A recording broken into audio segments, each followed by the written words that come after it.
Be careful what you aim at, right? What you aim at determines the way the world manifests itself to you. And so if the world is manifesting itself in a very negative way, one thing to ask is, are you aiming at the right thing? Now, I'm not trying to reduce everybody's problems to an improper aim. People get cut off at the knees for all sorts of reasons. They get sick, they have accidents. There's a random element to being, that's for sure. And so you don't want to take anything, even that particular phrase, too far. You want to bind it with the fact that random things do happen to people. But it's still a great thing to ask. And so what that means is, well, you get up in the morning and you're excited about the day. You're ready to go.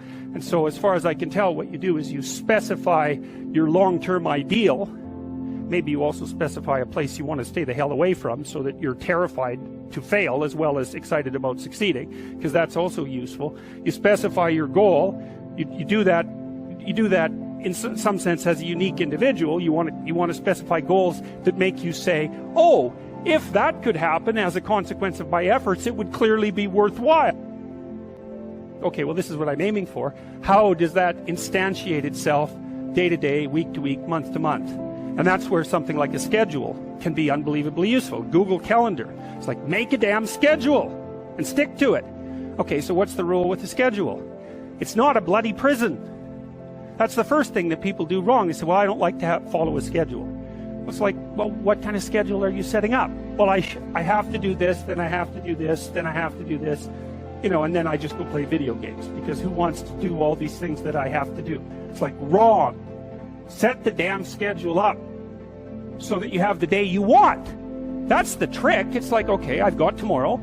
If I was going to set it up so it was the best possible day I could have, practically speaking, what would it look like? Maybe 20% of your day has to be responsibility and obligation, or maybe it's more than that, depending on how far behind you are. But even that, you can ask yourself, okay, well, I've got these responsibilities. I have to schedule the damn things in. What's the right ratio of responsibility to reward?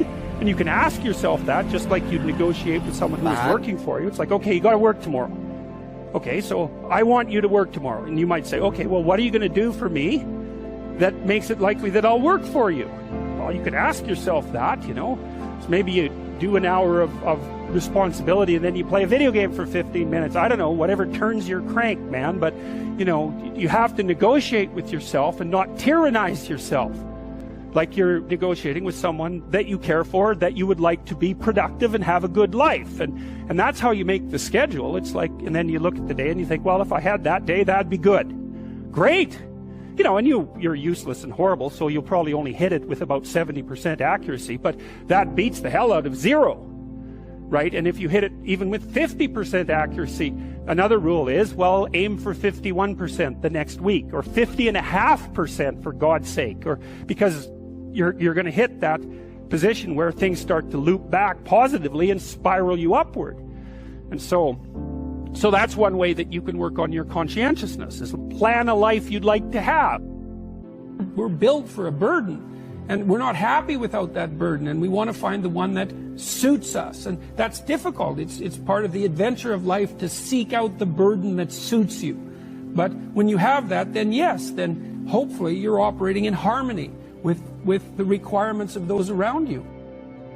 You make yourself a reasonably morally respectable individual. And so now you're not blinded as much by your own proclivity for uselessness and malevolence. And then you can integrate all that. You can integrate all those rules. And that's the beginning of the development of character. And then you can embody the union of the rules. It's something like that. Well, the mission is the improvement of your character, the constant improvement of your character. And I think a lot of that's done in dialogue with your conscience. It's like your conscience is always telling you, Socrates said this thousands of years ago, your conscience is always telling you what you shouldn't be doing. And one of the things Socrates said was what discriminated him from the run-of-the-mill person, and why perhaps we still know of him so many thousands of years later, was that when his conscience told him not to do something,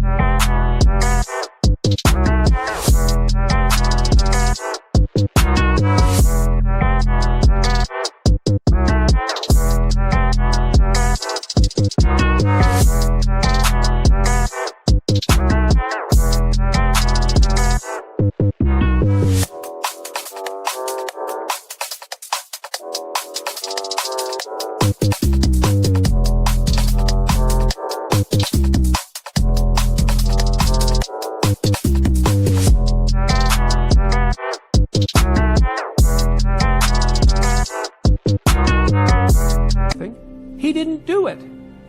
He stopped saying the things that he shouldn't have been saying, and he stopped doing the things he shouldn't have been doing. And that's a start, you know. That's a discipline, I would say. That's the ability to follow a certain kind of intrinsic discipline. And maybe that's merely the cessation of evil. That's not exactly the same as the pursuit of positive good. Let's say you haven't got there yet, but that's a start. You clear away the obstacles from your vision by ceasing to engage in those activities you know to be wrong. And then the world starts to lay itself out in more pristine form. And then maybe you can start to apprehend what would be positively good instead of merely not wrong.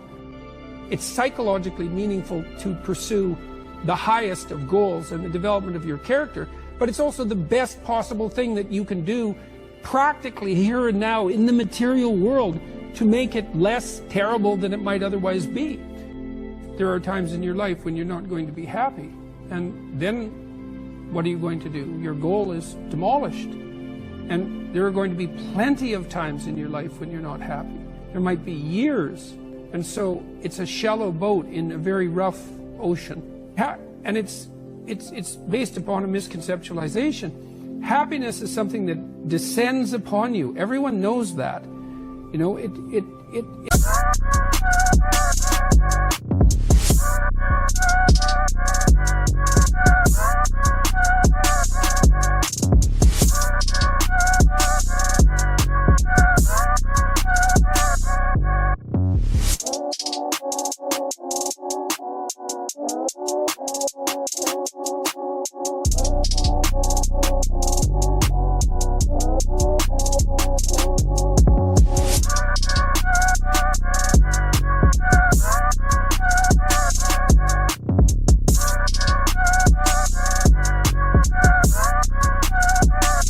comes upon you suddenly, and then you should be grateful for it, because there's plenty of suffering, and if you happen to be happy, well, wonderful.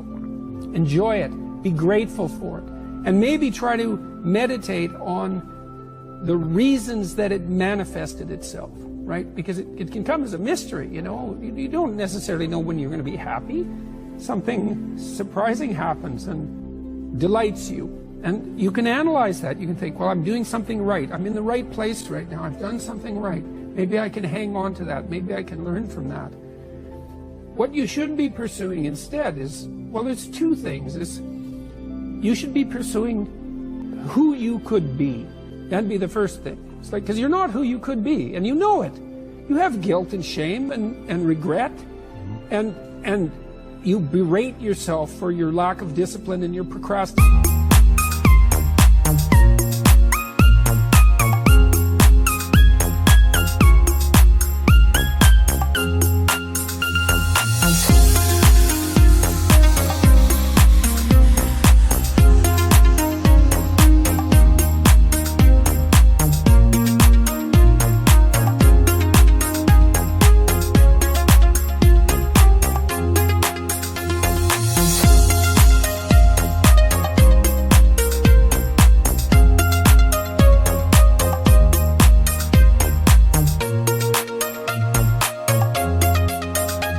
And all your bad habits, you know perfectly well that you're not who you could be, and God only knows who you could be, and so that's how you should be that's what you should be striving for, and associated with that, you should be attempting to formulate some conception of the highest good that you can conceive of, that you can articulate, because why not aim for that? It's like your life is short, and it's troublesome, and perhaps you need to do something worthwhile with it. And if so, then you should do the most worthwhile thing. And you should figure out what that is for you. And part of that's definitely going to be to develop your character as much as possible, to dispense with those parts of you that are unworthy. And then maybe, if you're fortunate, and you do that carefully, then happiness will descend upon you from time to time. And that's the best you've got.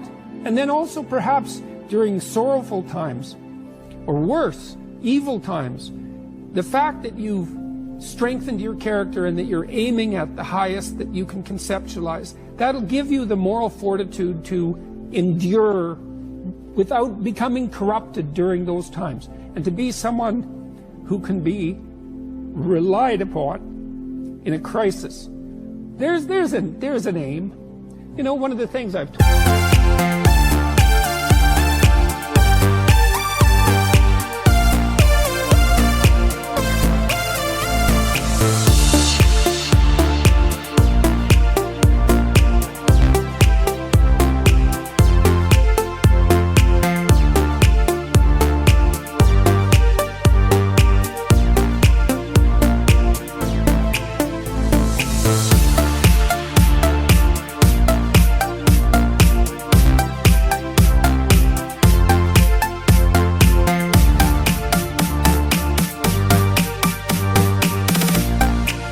my audiences, the young guys take to this a lot. I said, you should be the strongest person at your father's funeral, right? Well, that's something to aim for. It's a transition, a generational transition, and it means that, well, all the people around you are suffering because of their loss. They have someone to turn to who can illustrate by their behavior that the force of character is sufficient to move you beyond the catastrophe. And you need that. And that's a great thing to hypothesize as your aim. And happiness just evaporates as irrelevant in light of that sort of conceptualization.